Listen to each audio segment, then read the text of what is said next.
नमस्कार प्यारे साथियों, कैसे हैं आप सभी? आशा करता हूँ आप सभी बहुत अच्छे होंगे, स्वस्थ होंगे और मन लगा कर के आप अपने बिहार बोर्ड की परीक्षा की तैयारी काफ़ी अच्छी तरीके से कर रहे होंगे। साथियों, आज हम लोग बिहार बोर्ड क्लास 10 साइंस के चैप्टर 1 रासायनिक अभिक्रियाएं एवं समीकरण पाठ को पढ़ने वाले हैं। तो आप सभी इस वीडियो में शुरू से लेकर के अंत तक अवश्य बने रहिएगा, ताकि आज का यह जो वन शॉट क्लास होने वाला है आपको बेहतर तरीके से समझ में आ सके। साथियों, सर्वप्रथम आइए हम लोग यह जान लेते हैं कि रासायनिक अभिक्रिया किसे कहते हैं। तो पदार्थों में होने वाला ऐसा परिवर्तन जिनसे नए गुणों वाले पदार्थों का निर्माण होता है उसे रासायनिक अभिक्रिया या रासायनिक परिवर्तन कहते हैं। यानी कि कोई भी पदार्थ में अगर इस प्रकार से परिवर्तन हो कि उससे एक नए पदार्थ का उत्पत्ति हो, यानी एक नए पदार्थ का निर्माण हो, हम उसे रासायनिक अभिक्रिया या रासायनिक परिवर्तन कहेंगे। जैसे कि आप यहाँ पे एक उदाहरण द्वारा यह समझ सकते हैं कि हाइड्रोजन एक प्रकार का गैस है और ऑक्सीजन भी एक प्रकार का गैस है, लेकिन जब यह दोनों पदार्थ आपस में मिलते हैं तो एक तीसरे प्रकार का यानी कि एक नए गुण वाले पदार्थ का निर्माण होता है जिसे हम लोग जल कहते हैं। यानी कि हाइड्रोजन और ऑक्सीजन का गुण था कि यह एक प्रकार का गैस है और जल का यह गुण है कि यह एक प्रकार का लिक्विड है जो बह सकता है, पानी है। ठीक है, तो आप यहाँ पे यह बेहतर तरीके से समझ रहे हैं कि जब दो पदार्थ मिल रहे हैं तो एक नए गुण वाले पदार्थ का निर्माण होगा, तो हम उसे रासायनिक अभिक्रिया कहेंगे। साथियों, जो रासायनिक अभिक्रिया है ना, इसको दो भागों में बांटा गया है। एक है अभिकारक और दूसरा है उत्पाद। आइए हम लोग बारी बारी से अभिकारक और उत्पाद को समझते हैं। अभिकारक किसे कहेंगे? तो रासायनिक अभिक्रिया में भाग लेने वाले पदार्थ को अभिकारक कहते हैं, यानी कि जिनके मिलने से रासायनिक अभिक्रिया हो रही है, हम उसे क्या कहेंगे? अभिकारक। जैसे आप यहाँ पे देख रहे हैं कि हाइड्रोजन और ऑक्सीजन के मिलने से ही जल का निर्माण हो रहा है, इसलिए हाइड्रोजन और ऑक्सीजन को हम लोग क्या कह सकते हैं? अभिकारक कह सकते हैं। दूसरी बात साथियों कि अभिकारक को तीर के चिन्ह के बाईं ओर लिखा जाता है। आप यहाँ पे देखिए साथियों, यहाँ पे एक तीर का चिन्ह है और तीर के चिन्ह के बाईं ओर हम लोग हाइड्रोजन और ऑक्सीजन को लिख रखे हैं। जस्ट इसके विपरीत है उत्पाद। उत्पाद किसे कहते हैं? तो रासायनिक अभिक्रिया के फलस्वरूप बनने वाले पदार्थ को क्या कहते हैं? उत्पाद।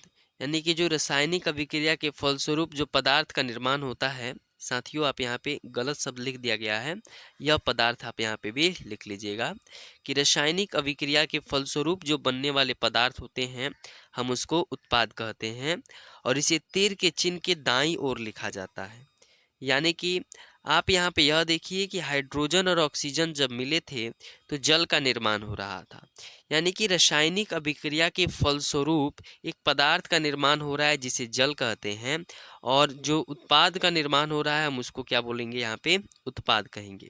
जल को यहाँ पे उत्पाद कहे और हाइड्रोजन तथा ऑक्सीजन को हम लोग क्या कहे? अभिकारक। और आप यहाँ पे देखिए इसे जल को ना हम तीर के चिन्ह के दाईं ओर लिख करके रखे हैं। ठीक है, आशा करता हूँ आप लोग अभिकारक और उत्पाद को अच्छी तरीके से समझ गए होंगे। साथियों, कोई भी रासायनिक अभिक्रिया होती है ना, तो रासायनिक अभिक्रिया होने पे उसमें कुछ ना कुछ परिवर्तन होते हैं। जैसे अवस्था में परिवर्तन, रंग में परिवर्तन, गैस का उत्सर्जन और तापमान में परिवर्तन। अवस्था में परिवर्तन कहने का आशय है कि अभी जो आप एग्जाम्पल समझिए जिसमें हाइड्रोजन और ऑक्सीजन मिलकर के जल का निर्माण किए, तो हाइड्रोजन और ऑक्सीजन का यह अवस्था था कि वे गैसीय अवस्था में थे, लेकिन जब वह मिलकर के तीसरे प्रकार के तत्व का निर्माण किए जो कि जल है, उसकी अवस्था द्रवीय है, यानी कि वह एक पानी है, तो अवस्था में परिवर्तन हो गया। दूसरा, रंग में परिवर्तन। कोई भी रासायनिक अभिक्रिया होगी ना तो उसमें रंग में भी परिवर्तन होता है। यानी कि रासायनिक अभिक्रिया होने से पहले उसका रंग मान लीजिए सफ़ेद था, या रासायनिक अभिक्रिया हो गई तो मान लीजिए काला भी हो सकता है, नीला भी हो सकता है। यानी कि रंग में भी परिवर्तन हो सकता है। गैस का उत्सर्जन भी हो सकता है। या कई प्रकार की जो रासायनिक अभिक्रिया होती हैं उसमें गैस का उत्सर्जन होता है, ठीक है। जैसे कि मान लीजिए हमने कोई चीज़ को जलाते हैं किसी के मदद से, या दो चीज़ों के मिलान से हम लोग किसी चीज़ को जलाए तो उसमें से गैस का उत्सर्जन हो सकता है, या अन्य प्रकार की जो रासायनिक अभिक्रियाएं होंगी उसमें गैस का उत्सर्जन होगा। चौथा, तापमान में परिवर्तन। साथियों, तापमान में भी परिवर्तन हो सकता है। रासायनिक अभिक्रिया होने से पहले उसका तापमान मान लीजिए 30 डिग्री था और रासायनिक अभिक्रिया हुई तो 40 डिग्री हो सकता है, या कम भी हो सकता है, ठीक है। तो आइए अब हम लोग यह समझते हैं कि रासायनिक समीकरण किसे कहते हैं, चूंकि हम रासायनिक अभिक्रिया को अब अच्छी तरीके से समझ चुके हैं। साथियों, किसी रासायनिक अभिक्रिया में अभिकारकों तथा उत्पन्न उत्पादों को प्रतीकों तथा सूत्रों द्वारा दर्शाना रासायनिक समीकरण कहलाता है। जैसे कि आप यहाँ पे एक उदाहरण समझे थे, हाइड्रोजन और ऑक्सीजन मिलकर के जल का निर्माण करते हैं। तो इस हाइड्रोजन को हम लोग H2 के नाम से भी जानते हैं और इस ऑक्सीजन को हम लोग O2 के नाम से जानते हैं, जो कि इसका रासायनिक संकेत है। और जल को हम लोग H2O के नाम से भी जानते हैं। तो रासायनिक समीकरण यही कहता है कि जो रासायनिक अभिक्रिया था ना, अगर हम उसको शॉर्ट कर दें यानी कि संकेत और सूत्रों के माध्यम से दर्शा दें तो इसे ही हम लोग क्या कहेंगे, रासायनिक समीकरण। और साथियों, रासायनिक समीकरण को दो भागों में बांटा गया है। एक संतुलित रासायनिक समीकरण, दूसरा असंतुलित रासायनिक समीकरण। आइए हम सर्वप्रथम संतुलित रासायनिक समीकरण किसे कहते हैं यह समझते हैं।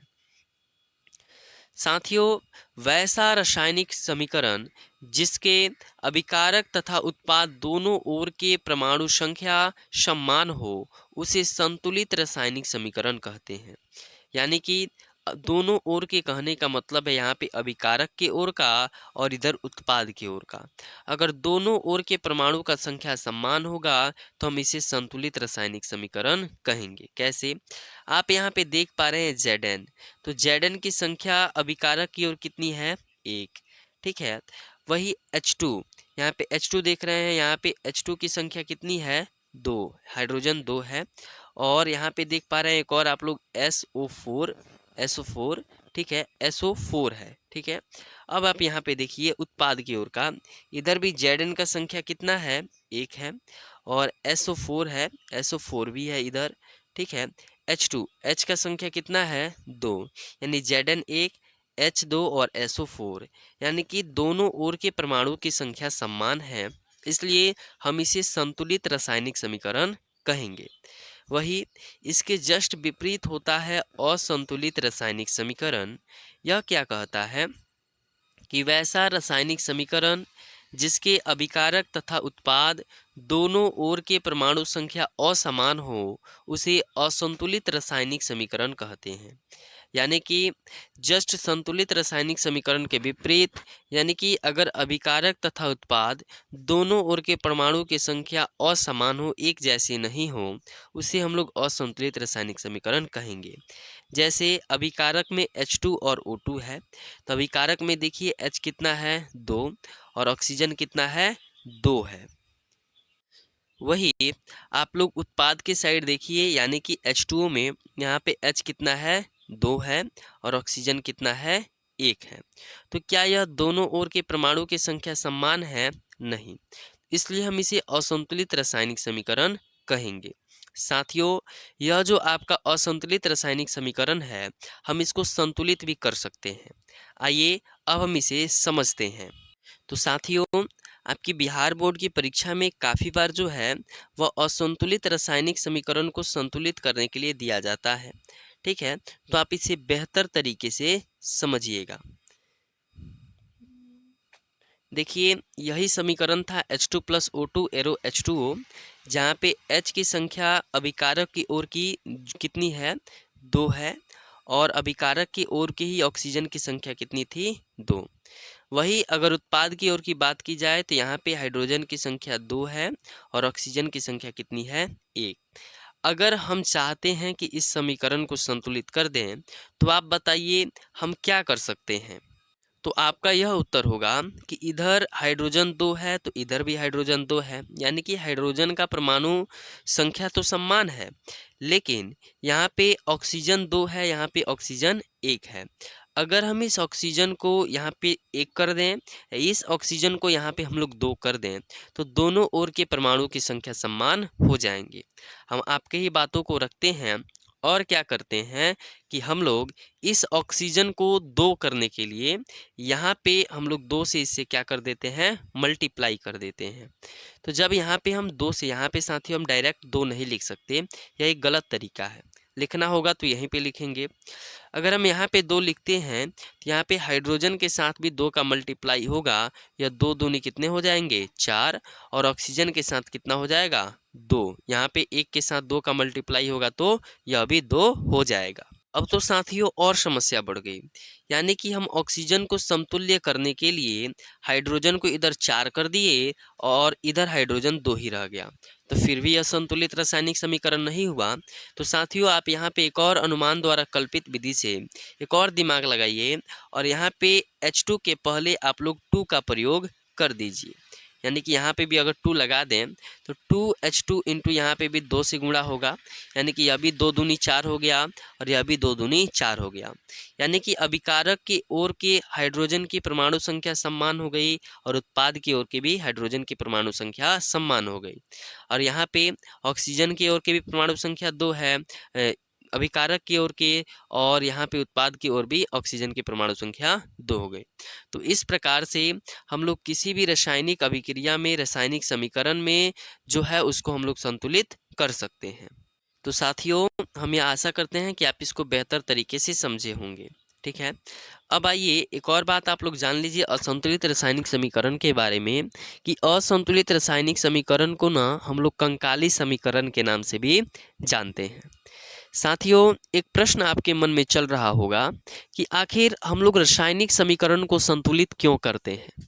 साथियों प्रश्न लाजमी है और यह प्रश्न आपकी बिहार बोर्ड की परीक्षा में कई बार पूछा गया है कि रासायनिक समीकरण को संतुलित क्यों किया जाता है। तो इसका उत्तर लिखेंगे कि द्रव्यमान संरक्षण के नियम के अनुसार किसी भी रासायनिक अभिक्रिया में न तो द्रव्यमान का निर्माण होता है और न ही विनाश होता है। अतः रासायनिक अभिक्रिया में अभिकारक तथा उत्पाद दोनों ओर के प्रत्येक तत्व के परमाणु संख्या को सम्मान करने के लिए हम लोग रासायनिक समीकरण को संतुलित करते हैं, या रासायनिक समीकरण को संतुलित किया जाता है। यानी कि साथियों आप यह अच्छी तरीके से समझें कि द्रव्यमान संरक्षण के नियम के अनुसार हम लोग किसी भी रासायनिक अभिक्रिया में यह तो अच्छी तरीके से जानते हैं, ना तो द्रव्यमान का निर्माण हो सकता है और ना ही उसका विनाश हो सकता है। इसलिए रासायनिक अभिक्रिया में अभिकारक और उत्पाद दोनों ओर के प्रत्येक तत्व के परमाणु संख्या को समान बराबर करने के लिए रासायनिक समीकरण को संतुलित करते हैं। साथियों अब आइए हम लोग कुछ रासायनिक अभिक्रिया के प्रकार के बारे में जानते हैं, जहां से आपकी बोर्ड की परीक्षा में अच्छे खासे ऑब्जेक्टिव तथा सब्जेक्टिव प्रश्न पूछे जाते हैं। और यहां से एक प्रश्न तो काफ़ी महत्वपूर्ण रहता है, जैसे कि आप यहां पे अभी 2 अभिक्रियाओं के बारे में पढ़ने वाले हैं, संयोजन और वियोजन अभिक्रिया। ऐसा पूछा गया है आपकी बोर्ड की परीक्षा में कि संयोजन अभिक्रिया को वियोजन अभिक्रिया की विपरीत अभिक्रिया क्यों कहा जाता है। तो आप इस टॉपिक को बहुत ही बेहतर तरीके से समझने का प्रयत्न कीजिएगा। साथियों आइए हम सर्वप्रथम यह समझ लें कि संयोजन अभिक्रिया किसे कहते हैं। तो साथियों जब 2 या 2 से अधिक पदार्थ मिलकर के एक नए गुण वाले पदार्थ का निर्माण करते हैं उसे संयोजन अभिक्रिया कहते हैं। यानी कि 2 या 2 से अधिक भी पदार्थ मिले और एक नए गुण वाले पदार्थ का निर्माण करें ना, हम इसे संयोजन अभिक्रिया कहेंगे। जैसे H2 plus O2 arrow H2O, यानी कि हाइड्रोजन और ऑक्सीजन 2 है, ठीक है, या 2 से अधिक भी हो सकते हैं, मिलकर के एक नए गुण वाले पदार्थ का निर्माण किए हैं, इसलिए हम इसे संयोजन अभिक्रिया कहेंगे। जस्ट संयोजन अभिक्रिया के एक विपरीत अभिक्रिया है वियोजन अभिक्रिया। इसमें जब एक पदार्थ टूट करके 2 या 2 से अधिक पदार्थों का निर्माण करता है उसे वियोजन अभिक्रिया कहते हैं। यानी कि संयोजन अभिक्रिया में 2 या 2 से अधिक पदार्थ मिलकर के एक नए गुण वाले पदार्थ का निर्माण कर रहा था। लेकिन वियोजन अभिक्रिया में एक पदार्थ टूट करके 2 या 2 से अत्यधिक उत्पादों का अत्यधिक पदार्थों का निर्माण करेगा। जैसे H2O यानी कि जल जल जब टूटेगा तो हाइड्रोजन में बढ़ जाएगा अलग और ऑक्सीजन में अलग बढ़ जाएगा। इसलिए हम इसे क्या कहेंगे, वियोजन अभिक्रिया, यानी इसमें वियोग हो रहा है। ठीक है, तो आप यहाँ पे बेहतर तरीके से समझ गए हैं कि हम लोग संयोजन अभिक्रिया को वियोजन अभिक्रिया का विपरीत अभिक्रिया क्यों कहते हैं। आइए, आपकी परीक्षा के लिए काफी महत्वपूर्ण विस्थापन अभिक्रिया किसे कहते हैं इसे समझते हैं। तो वैसी रासायनिक अभिक्रिया जिसमें किसी यौगिक में उपस्थित परमाणु या परमाणुओं के समूह को किसी दूसरे परमाणु द्वारा विस्थापित कर दिया जाता है उसे विस्थापन अभिक्रिया कहते हैं। जैसे Fe+CuSO4 एरो FeSO4+Cu।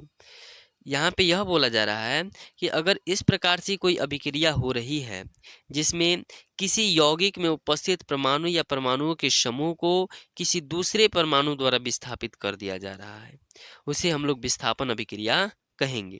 जैसे कि यहाँ पे आप देखिए Fe अलग है और CuSO4 के साथ जुड़ा हुआ है, लेकिन FeCu से ताकतवर है, ठीक है, मजबूत तत्व है। तो Fe क्या करता है, Cu कॉपर को वहाँ से हटाता है और SO4 के साथ आकर के क्या हो जाता है, जुड़ जाता है, और Cu को क्या कर देता है, बाहर कर देता है। यानी कि एक मजबूत तत्व जो है वो अपने से कमजोर तत्वों को क्या कर दिया, विस्थापित कर दिया। इसलिए हम इसे विस्थापन अभिक्रिया कहते हैं। वही साथियों, द्विविस्थापन अभिक्रिया क्या है, अब आइए इसे समझते हैं। तो वैसी रासायनिक अभिक्रिया जिसमें आयनों के बीच आदान प्रदान होता है उसे द्विविस्थापन अभिक्रिया कहते हैं। यानी कि आयनों के बीच आदान प्रदान का कहने का मतलब है कि आपके पास अगर कोई सामग्री है हमें दे दीजिए और हमारे पास जो सामग्री है हम आपको दे देंगे। आपस में ही हम लोग आयनों का आदान प्रदान कर लेंगे। जैसे कि Na2SO4 प्लस BaCl2 और BaSO4 प्लस 2NaCl। आप यहाँ पे देख पा रहे हैं कि Na2 जो है वह SO4 के साथ जुड़ा हुआ है और Ba जो है Cl2 के साथ जुड़ा हुआ है। ये दोनों आपस में ही आयनों का आदान प्रदान कैसे करेंगे, देखिए यहाँ पे जो Ba है ना, यहाँ पे Ba लिखा जाएगा और SO4 इसके साथ आकर के जुड़ जाएगा। यानी कि एक Ba का तत्व हो गया और एक SO4, दोनों के तत्व आकर के यहाँ पे मिल गए। फिर यहाँ पे देखिए, यहाँ पे Na बचा और यहाँ पे Cl2 बचा, Na2 और यहाँ पे Cl2, तो 2NaCl यहाँ पे हो गया। यानी कि आपस में ये लोग आयनों का आदान प्रदान कर लिए, इसलिए हम इसे द्विविस्थापन अभिक्रिया कहेंगे। साथियों, आपका अगला अभिक्रिया है उदासीनीकरण अभिक्रिया। आइए अब हम इसे समझते हैं। तो वैसी रासायनिक अभिक्रिया जिसमें अम्ल तथा क्षारक मिलकर के लवण तथा जल का निर्माण करते हैं उसे उदासीनीकरण अभिक्रिया कहते हैं। अगर इस प्रकार से कोई रासायनिक अभिक्रिया हो रही है जिसमें अम्ल और क्षारक आपस में मिल रहे हैं और मिलकर के लवण तथा जल का निर्माण कर रहे हैं। अम्ल साथियों जो स्वाद में खट्टा होता है, क्षारक जो स्वाद में कड़वा होता है, ठीक है। लवण का मतलब आप एक उदाहरण से समझ सकते हैं, नमक। नमक कैसा होता है, लवणीय होता है। नींबू अम्लीय है। और क्षारक में आप लोग साबुन जिससे आप लोग स्नान करते हैं, कपड़े धोते हैं, वह क्या है, क्षारकीय है। आप यहाँ पे उदाहरण के द्वारा यह समझ सकते हैं HCl यानी कि हाइड्रोक्लोरिक अम्ल जो हमारे आमाशय में भी पाया जाता है। NaOH सोडियम हाइड्रोक्साइड जो कि एक प्रकार का क्षारक है। जब HCl और NaOH यानी कि अम्ल और क्षारक मिलते हैं तो NaCl। NaCl का पूरा नाम होता है साथियों सोडियम क्लोराइड, जिसे हम लोग आम भाषा में नमक के नाम से भी जानते हैं। और साथ ही साथ किसका निर्माण करता है, जल का भी निर्माण करता है। यानी कि मूल रूप से जब अम्ल और क्षारक मिलकर के लवण तथा जल का निर्माण करें तो हम इसे उदासीनीकरण अभिक्रिया कहते हैं। आइए अब हम लोग यह समझें कि ऊष्माक्षेपी अभिक्रिया क्या है। ठीक है, तो ऊष्माक्षेपी अभिक्रिया वैसी रासायनिक अभिक्रिया है जिसमें उत्पाद के निर्माण के साथ साथ ऊष्मा भी उत्पन्न होती है, उसे ऊष्माक्षेपी अभिक्रिया कहते हैं। यानी कि उत्पाद का निर्माण भी होगा और उत्पाद के निर्माण के साथ साथ ऊष्मा भी उत्पन्न होगी। ठीक है, यानी कि थोड़ी हीट भी, एनर्जी भी है जो उत्पन्न होगी, उसे हम लोग बोलेंगे ऊष्माक्षेपी अभिक्रिया। जैसे यहाँ पे कैल्शियम ऑक्साइड है, ठीक है, और यहाँ पे H2O है। जब आप यहाँ पे देख रहे हैं कि जो कैल्शियम ऑक्साइड है CaO, और जब यह जल के साथ यानी कि H2O के साथ मिल रहा है तो CaOH का होल ट्वाइज का निर्माण कर रहा है, और साथ ही साथ साथियों ऊष्मा भी उत्पन्न करेगा। क्या उत्पन्न करेगा? ऊष्मा। ठीक है, यहाँ पे एक मिस्टेक है, आप यहाँ पे प्लस में ऊष्मा कर लीजिएगा। और वैसी रासायनिक अभिक्रिया जिसमें उत्पाद का तो निर्माण हुआ, यानी CaOH का होल ट्वाइज का तो निर्माण हुआ, साथ ही साथ ऊष्मा भी निर्मुक्त हुई, इसलिए हम इसे ऊष्माक्षेपी अभिक्रिया कहेंगे। उसके बाद आपका अगला अभिक्रिया है ऊष्माशोषी अभिक्रिया, यानी कि ऊष्मा का जो शोषण करता है, ऊष्मा को जो लेता है अपने अंदर, उसे हम लोग ऊष्माशोषी अभिक्रिया कहते हैं। जैसे वैसी रासायनिक अभिक्रिया जिसमें उत्पाद के निर्माण के साथ साथ ऊष्मा भी अवशोषित होती है, उसे ऊष्माशोषी अभिक्रिया कहते हैं। यानी कि अगर कोई उत्पाद का निर्माण नहीं हो रहा है या रासायनिक अभिक्रिया नहीं हो रही है, अगर हम उसे बाहर से ऊष्मा दें, बाहर से हीट दें ताकि वह रासायनिक अभिक्रिया हो सके, उसे हम लोग ऊष्माशोषी अभिक्रिया कहेंगे। जैसे कैल्शियम कार्बोनेट CaCO3, हम लोग इसमें बाहर से ऊष्मा देते हैं, इसको गर्म करते हैं ताकि कैल्शियम ऑक्साइड और कार्बन डाइऑक्साइड का निर्माण हो सके। तो जैसा कि आप इस अभिक्रिया में देखें कि हम लोग बाहर से ऊष्मा दें, इसलिए हम इसको ऊष्माशोषी अभिक्रिया कहते हैं। साथियों, अब आइए हम आपकी परीक्षा के लिए काफ़ी महत्वपूर्ण अपचयन, उपचयन तथा रेडॉक्स अभिक्रिया के बारे में जानते हैं। काफ़ी आसान सा है। उपचयन अभिक्रिया किसे कहते हैं? तो वैसी रासायनिक अभिक्रिया जिसमें ऑक्सीजन की वृद्धि तथा हाइड्रोजन का ह्रास हो रहा हो, उसे उपचयन अभिक्रिया कहते हैं। ऑक्सीजन की वृद्धि का मतलब है साथियों कि ऑक्सीजन का बढ़ जाना, और जब ऑक्सीजन बढ़ेगा तो हाइड्रोजन क्या हो जाएगा? उसका ह्रास, उसकी कमी हो जाएगी, तो हम इसे उपचयन अभिक्रिया कहेंगे। जैसे 2CO, यानी कि आप यहाँ पे एक उदाहरण द्वारा यह समझ सकते हैं कि यहाँ पे कॉपर है और यहाँ पे ऑक्सीजन है, यानी जब ऑक्सीजन की वृद्धि होगी तो यह होगा कि यह दोनों आपस में आकर के जुड़ जाएंगे, यानी कि कॉपर के साथ ऑक्सीजन आके जुट जाएगा। आप यहाँ पे जब उत्पाद बन रहा है क्यूप्रिक ऑक्साइड, जिसे कॉपर ऑक्साइड भी हम लोग बोले, 2CuO, यहाँ पे ऑक्सीजन की वृद्धि हुई। ठीक है, इसलिए हम इसे उपचयन अभिक्रिया का नाम से जानते हैं। और साथियों, जो उपचयन अभिक्रिया होता है ना, हम इसे ऑक्सीकरण अभिक्रिया के नाम से भी जानते हैं। तो अगर आपसे कोई पूछ दे कि उपचयन अभिक्रिया किसे कहते हैं, तो आप यह परिभाषा बता सकते हैं, या ऑक्सीकरण अभिक्रिया किसे कहते हैं, तो आप यह परिभाषा बता सकते हैं। दूसरा, अपचयन अभिक्रिया। आइए अब हम इसे समझें कि अपचयन अभिक्रिया किसे कहते हैं। तो वैसी रासायनिक अभिक्रिया जिसमें हाइड्रोजन की वृद्धि तथा ऑक्सीजन का ह्रास हो रहा हो, उसे अपचयन अभिक्रिया कहते हैं। यानी कि उपचयन अभिक्रिया के विपरीत ही अपचयन अभिक्रिया होता है। जैसे कि हम उपचयन अभिक्रिया में समझे कि उसमें ऑक्सीजन की वृद्धि होगी, ठीक है, और अपचयन अभिक्रिया में हाइड्रोजन की वृद्धि होगी। जैसे यहाँ पे CuO+H2 Cu+H2O है। ठीक है, आप यहाँ पे यह देखिए, यहाँ पे Cu के साथ O ऑक्सीजन पहले से ही जुड़ा हुआ है, और जब उत्पाद का निर्माण हो रहा है तो वह Cu से क्या हो जा रहा है? अलग हो जा रहा है। इसे यानी कि ऑक्सीजन का ह्रास, ऑक्सीजन की कमी हो रही है। ठीक है, तो इस प्रकार की अभिक्रिया को हम लोग अपचयन अभिक्रिया के नाम से जानते हैं। इसे आप एक और उदाहरण से समझ लीजिए। यहाँ पे H2 है, प्लस में Cl2 है। ठीक है, और जब यह दोनों मिलेगा तो किसका निर्माण करेगा? 2HCl का निर्माण करेगा। ठीक है साथियों, स्पष्टतः यहाँ पे हम लिख नहीं पा रहे हैं। H2+Cl2 एरो 2HCl का निर्माण करेगा। ठीक है, यहाँ पे आप यह देखिए, अपचयन अभिक्रिया है, यानी कि ऑक्सीजन का ह्रास होगा। ठीक है, और हाइड्रोजन की वृद्धि होगी। तो H2+Cl2 है, यहाँ पे H आकर के जुड़ रहा है Cl के साथ, दोनों आकर के मिल रहे हैं, यानी कि हाइड्रोजन की वृद्धि हो रही है। और आप इसे अगर एक और उदाहरण के साथ समझें उपचयन अभिक्रिया को, तो आप यहाँ पे जैसे कि 2Mg ले सकते हैं, मैग्नीशियम ले सकते हैं, और साथ ही ऑक्सीजन ले सकते हैं। जब ये दोनों मिलेंगे तो 2MgO का निर्माण करेंगे। ठीक है, और आप यहाँ पे देखिए कि यहाँ पे ऑक्सीजन आकर के जुड़ रहा है, इसलिए एक प्रकार का उपचयन अभिक्रिया। अब आइए साथियों, अगर हम लोग अपचयन उपचयन दोनों प्रक्रियाओं को समझें तो हम लोग रेडॉक्स अभिक्रिया का उदाहरण दे सकते हैं। यानी कि वैसी रासायनिक अभिक्रिया साथियों, रेडॉक्स रिएक्शन, यानी कि वैसी रासायनिक अभिक्रिया जिसमें एक अभिकारक अपचयित तथा दूसरा अभिकारक उपचयित होता है, उसी रेडॉक्स अभिक्रिया कहते हैं। यानी कि जिस अभिक्रिया में अपचयन तथा उपचयन दोनों प्रक्रियाएं होती हैं, हम लोग उसे रेडॉक्स अभिक्रिया के नाम से जानते हैं। जैसे कि आप यही उदाहरण से समझिए, CuO यानी कि क्यूप्रिक या कॉपर ऑक्साइड और H2 प्लस Cu यानी कॉपर और H2O। ठीक है, आप यहाँ पे अगर उपचयन को समझना चाहें तो यहाँ पे हाइड्रोजन है, ठीक है, और हाइड्रोजन आकर के यहाँ पे मिल रहा है H2O के साथ मिल रहा है, या एक प्रकार का क्या हो जाएगा, उपचयन अभिक्रिया। चूंकि आप यह समझे थे कि उपचयन अभिक्रिया यही है जिसमें ऑक्सीजन का क्या हो जी, संयोग, यानी कि ऑक्सीजन की वृद्धि हो। ठीक है, यहाँ पे ऑक्सीजन की वृद्धि हो रही है H2 के साथ। और यहीं पे क्यूप्रिक ऑक्साइड या कॉपर ऑक्साइड देखिए, यहाँ पे ऑक्सीजन का वियोग हो रहा है, यानी कि ऑक्सीजन की कमी हो रही है। यहाँ पे क्यूप्रिक ऑक्साइड है और यहाँ पे कॉपर हो जा रहा है, यहाँ से ऑक्सीजन हट जा रहा है, तो यहाँ पे एक अपचयन प्रक्रिया हो रही है।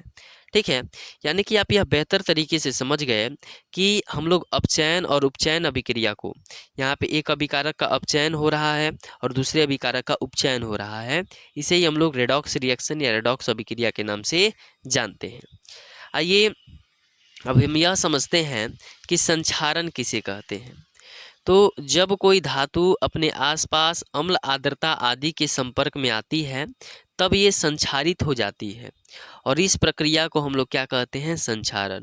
यानी कि अगर कोई धातु है वो अपने आसपास अम्ल, आर्द्रता, यानी कि मान लीजिए आप किसी लोहे की वस्तु को खरीद के लाए और वैसे ही धूप में खुला छोड़ दिए, रात को बारिश हुई, बारिश में भी उसको खुला छोड़ दिए, फिर सुबह में धूप हुई, उस पर धूल कंकड़ जमे, फिर आप उसे धूप में वैसे रहने छोड़ दिए, तो वह जब अपने आसपास अम्ल, आर्द्रता या वायु के संपर्क में आएगी तब उस पर एक विशेष प्रकार का परत चढ़ जाएगा, जिसे हम लोग क्या बोलते हैं कि वह संक्षारित हो चुका है।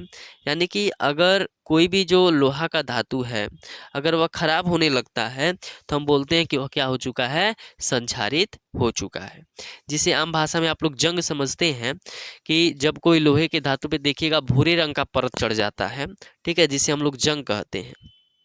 तो संक्षारण यानी कि जंग अगर हम लोग एक तरफ से समझें तो इससे हम बचाव के लिए हम लोग क्या क्या कर सकते हैं।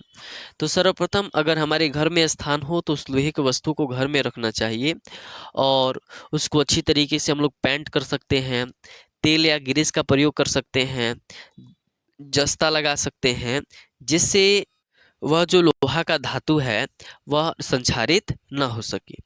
साथियों, आपका अगला टॉपिक है विकृत गंधिता किसे कहते हैं। तो जब कोई तैलीय खाद्य पदार्थ हवा के संपर्क में आता है तो वह ऑक्सीजन के साथ अभिक्रिया करके उपचयित हो जाता है, जिसके कारण उसका स्वाद और गंध दोनों बदल जाता है और वह पदार्थ जो है वह खट्टा लगने लगता है। इस प्रक्रिया को हम लोग विकृत गंधिता कहते हैं। साथियों देखिएगा, सुबह का खाना शाम को जब बासी हो जाता है तो गांव में आम भाषा हम लोग बोलते हैं अरुआ गया है, यानी कि वह पदार्थ को जब आप भोज्य पदार्थ को खाना खाइएगा उससे तो आपको खट्टा लगेगा और उससे दुर्गंध भी आएगी। ठीक है, और कई लोग अगर इसका सेवन करने लगे तो उन्हें अनेक प्रकार की बीमारियां भी हो जाएंगी। तो हमें कोई भी जो विकृत गंधित पदार्थ है जिससे स्वाद और गंध आने लगती है, हमको उसे खाना नहीं चाहिए। ठीक है, और जब आप लोग इसे खाते होंगे तो हल्का खट्टा आपको महसूस होता होगा, यानी कि बहुत ही अत्यधिक बैक्टीरिया जो है इसमें आकर के जमा हो गए हैं। साथियों विकृत गंधिता से बचाव के कुछ उपाय भी हैं, जैसे विकृत गंधिता से बचाने के लिए तैलीय खाद्य पदार्थ को ऑक्सीजन से हटा करके नाइट्रोजन या अन्य कम सक्रिय गैस में रखा जाता है, जिसके कारण तैलीय खाद्य पदार्थ जैसे चिप्स की थैली विकृत गंधिता से बच जाता है, अर्थात खराब नहीं होता है। साथियों विकृत गंधिता से अगर हम लोग भोजन को बचाएं तो उस भोजन को बचाने के लिए, जैसे कि मान लीजिए कोई तैलीय खाद्य पदार्थ है जैसे कि चिप्स है, चिप्स को हम लोग क्या करेंगे, पैकेट में भर के रखेंगे तो कोशिश यह करेंगे कि उस चिप्स के पैकेट में ऑक्सीजन गैस ना हो, हम लोग नाइट्रोजन या अन्य कोई कम सक्रिय गैस को उसमें रख सकते हैं, जिससे वह चिप्स की थैली में जब तक वह नाइट्रोजन गैस रहेगा तब तक वह चिप्स जो है वो खराब होने वाला नहीं है। आप मार्केट से चिप्स खरीदते होंगे तो देखिएगा उसका एमएफजी डेट यानी कि मैन्युफैक्चरिंग डेट देखिएगा तो बहुत पहले का होता है, 1 महीना 2 महीने पहले का होता है। फिर भी जब उसे खाते हैं तो अब खराब होता है? नहीं होता है। तो उसे हम लोग नाइट्रोजन गैस में रखते हैं। ठीक है, तो चलिए आज के हम लोग इस क्लास में जो रासायनिक अभिक्रियाएं एवं समीकरण पाठ है हम इसको बेहतर तरीके से समझ चुके हैं।